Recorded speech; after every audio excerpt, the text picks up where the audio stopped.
Assalamualaikum warahmatullahi wabarakatuh. Alhamdulillah anak-anak berjumpa kembali dengan Bu Eli di pertemuan yang kedua kita kali ini. Yang pertama kalian kita sudah bertemu di Zoom kemarin ya. Nah, untuk hari ini Alhamdulillah kita bertemu kembali. Semoga Allah senantiasa memberikan kalian kesehatan, tetap semangat belajar, tetap semangat beribadah, disiplin dalam beribadah. Semoga Allah senantiasa memberikan kita kesabaran dalam menghadapi musibah pandemi kali ini. Anak-anakku sekalian, hari ini kita akan belajar tentang penyiaran Islam periode Mekah.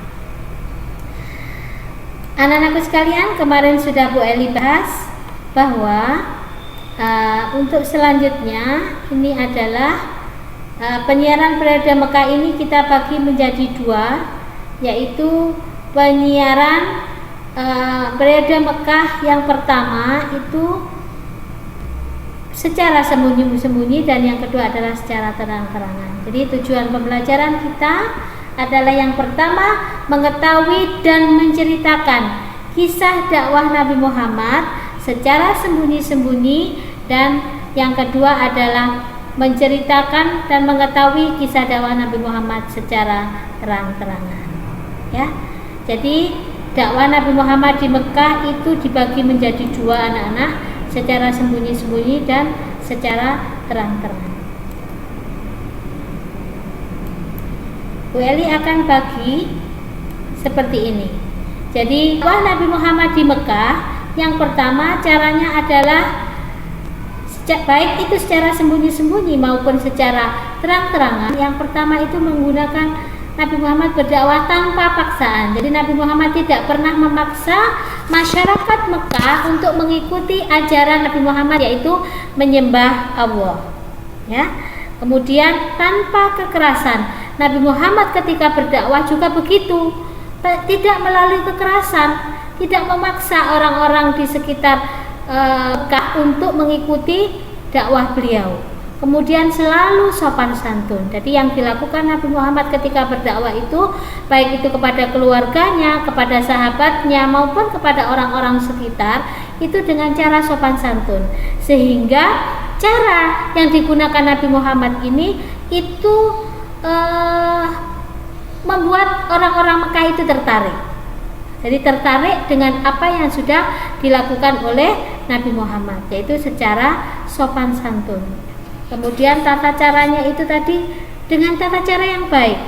Jadi Nabi Muhammad ketika berbicara itu dengan lemah lembut, ketika mengajak, menceritakan bahwa Islam itu adalah agama yang rahmat lil alamin, agama yang selalu menghormati kepada perbedaan, kemudian agama yang mengajarkan tentang kejujuran, berbuat baik, selalu kasih sayang terhadap sesama, sehingga itu yang membuat orang-orang Mekah itu tertarik.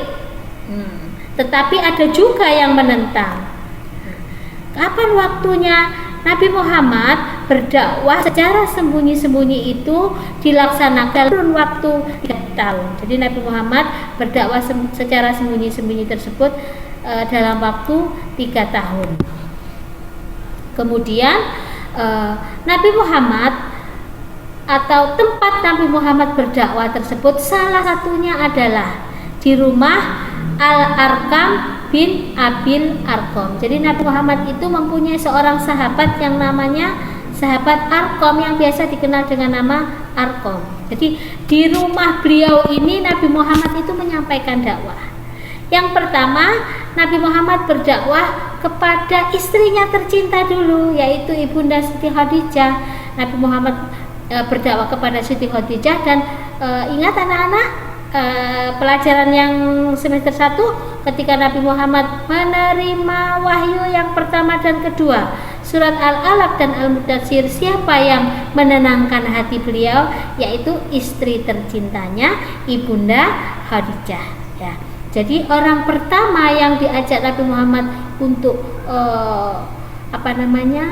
untuk menyembah Allah itu adalah istri tercintanya. Kemudian setelah istri tercinta, kemudian kepada keluarganya. Nah, setelah terkumpul beberapa orang yang mempercayai dakwah Nabi Muhammad, akhirnya salah seorang yang bernama Arqam itu mempunyai sebuah rumah. Rumahnya itu jauh dari keramaian kota Mekah, yaitu tepatnya rumah Arqam berada di Bukit Syafa.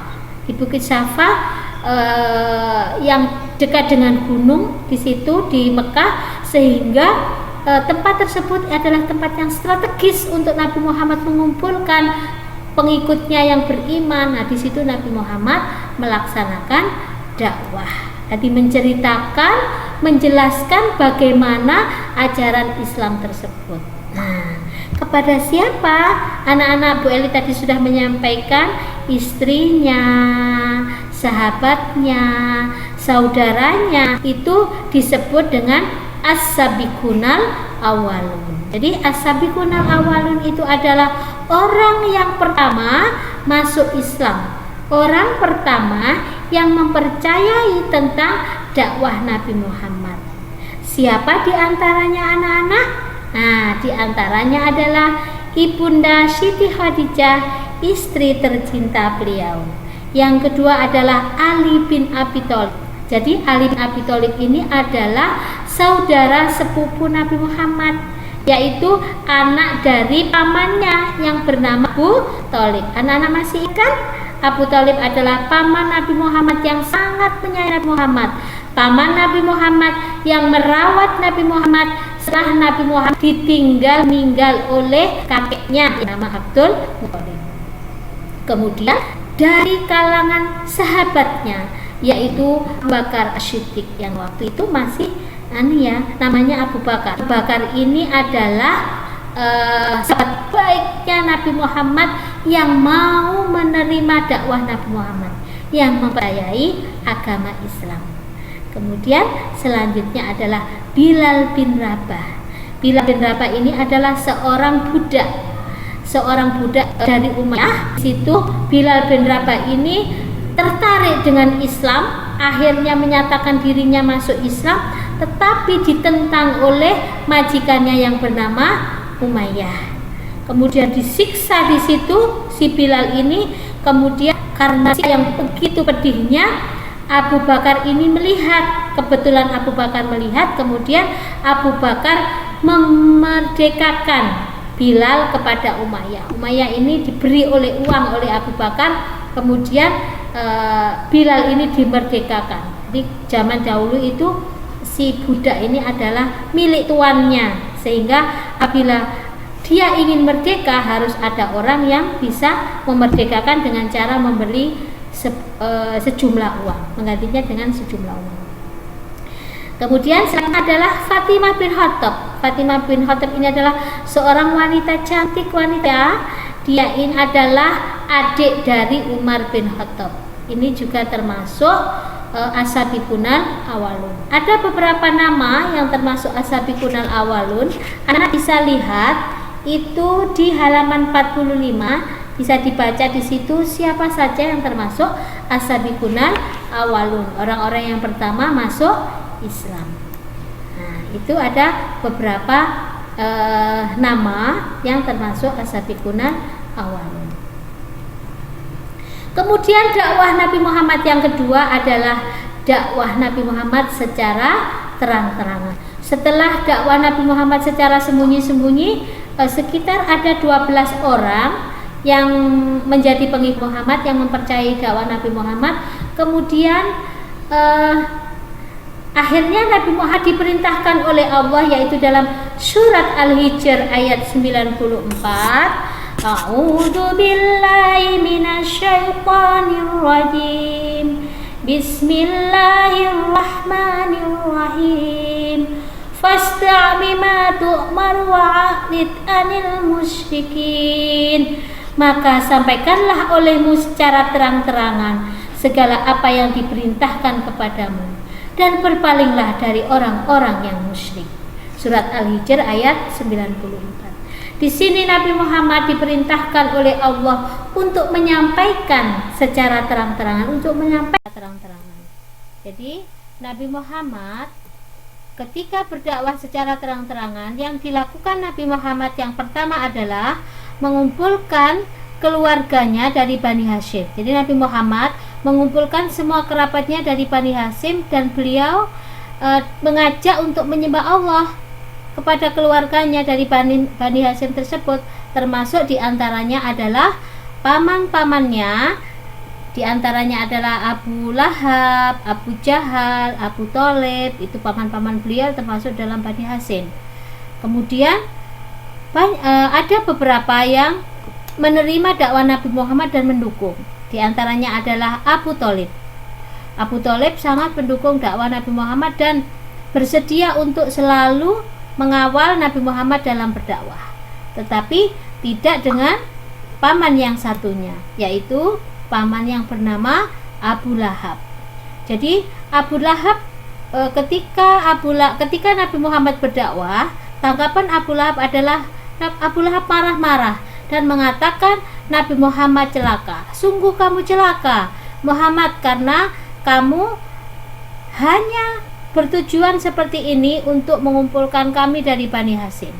Kemudian karena Abu Lahab mengatakan Nabi Muhammad itu celaka, turunlah Quran surat Al-Ahzab yang menjelaskan bahwa justru Abu Lahab lah yang celaka.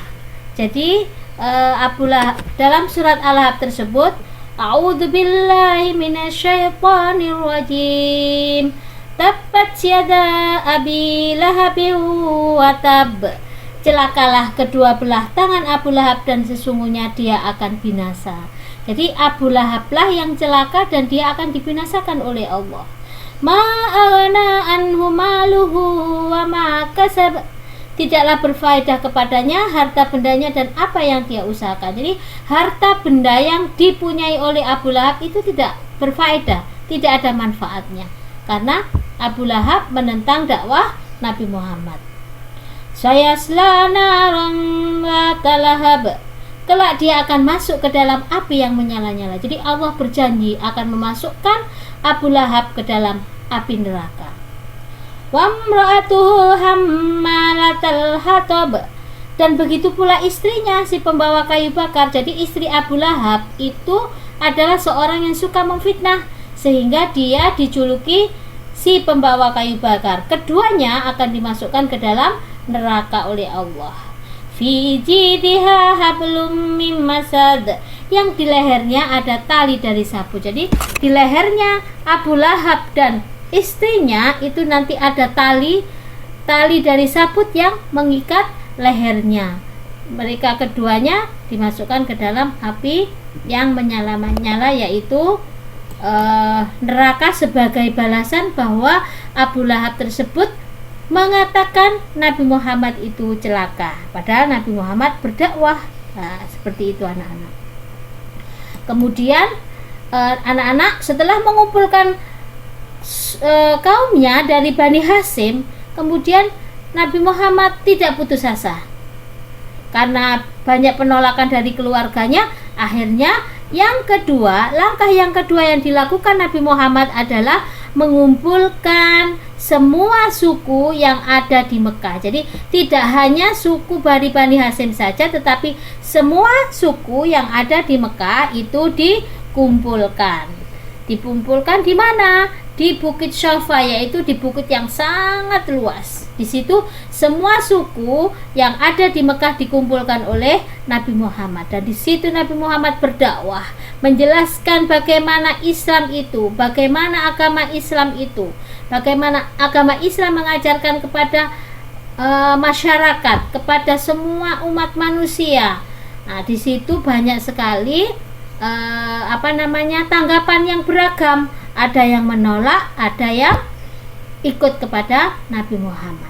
Akhirnya karena melihat antusiasme atau tanggapan dari masyarakat Mekah, akhirnya kaum kafir Quraisy memberikan penawaran kepada Nabi Muhammad. Apa itu penawarannya? Jadi Nabi Muhammad diberi penawaran akan diberi harta kekayaan yang banyak, istri yang cantik, kemudian kedudukan yang tinggi, tetapi dengan syarat Nabi Muhammad menghentikan dakwahnya. Nah, di situ apa yang terjadi anak-anak? Nabi Muhammad tidak mau menerima tawaran dari kafir Quraisy. Nabi Muhammad tetap bersemangat untuk berdakwah menegakkan agama Islam. Nah, itulah anak-anak dakwah yang dilakukan oleh Nabi Muhammad di kota Mekah, yaitu dengan dua cara, secara sembunyi-sembunyi dan dengan cara terang-terangan. Nah, apa yang harus kalian lakukan setelah kalian mendengar dari video Bu Eli ini adalah kalian harus mencontoh apa yang dilakukan Nabi Muhammad, yaitu berdakwah. Apa yang harus kalian lakukan? Kalian harus berdakwah seperti Nabi Muhammad. Memang kalau dulu Nabi Muhammad mengajak manusia untuk masuk Islam, tapi sekarang dakwah apa yang harus kalian lakukan? Dakwanya adalah mengajak kebaikan. Kepada siapa? Kepada semuanya. Nah, agar kalian memahami tentang kisah dakwah Nabi Muhammad di kota Mekah ini, silahkan kalian membaca buku Tarikh sebagai tugas ke-1. Insya Allah tugasnya ini sudah Bu Eli berikan minggu depan ya. Minggu kemarin. Sehingga tugas ini adalah membaca buku Tarikh halaman 45 hingga 49. Sudah kalian lakukan kan? Nah, oke. Untuk selanjutnya adalah tugas yang kedua, yaitu mengerjakan BLS. Silahkan kalian kerjakan BLS-nya pada bab 5 supaya untuk kalian bisa mengukur kemampuan kalian. Di situ ada pertanyaan-pertanyaan, silahkan kalian jawab. Untuk tugas ketiga pada bab kelima kali ini adalah menuliskan pengalaman kalian berdakwah atau kalian mengajak kebaikan. Silahkan kepada siapa saja, boleh kepada adik, boleh kepada kakak, boleh kepada teman bermain, boleh kepada orang tua. Silahkan, barangkali ada ketika orang tuanya itu lupa, kemudian kalian mengajak, mengingatkan, itu juga termasuk kalian berdakwah. Silahkan kamu tulis pengalaman kalian tersebut di buku tulis Tarikh, kemudian kalian kirimkan ke Bu Eli ya, ke nomor WhatsApp-nya Bu Eli. Itu anak-anak, tugas yang keempat adalah ulangan harian. Jadi nanti setelah kalian membaca buku Tarikh, mengerjakan BLS, menuliskan tugas kalian, pengalaman berdakwah, kemudian kalian akan Bu Eli berikan ulangan harian materi-materi yang ada di bab 5, yaitu dakwah Nabi secara terang-terangan maupun secara sembunyi-sembunyi. Oke anak-anak, cukup di sini dulu pertemuan kita kali ini. Silahkan bila ada pertanyaan boleh kalian kirimkan melalui WA Bu Eli. Oke anak-anak, Bu Eli akhiri video pembelajaran hari ini. Semoga pertemuan kita bermanfaat dan menjadi pengalaman yang menarik bagi kalian semuanya. Bu Eli akhiri dengan bacaan hamdalah dan doa kafaratul majlis. Alhamdulillahirabbil alamin, subhanakallahumma wa bihamdik, asyhadu an la ilaha illa anta, astaghfiruka wa atubu ilaik. Terima kasih. Nasrul minallah. Assalamualaikum warahmatullahi wabarakatuh.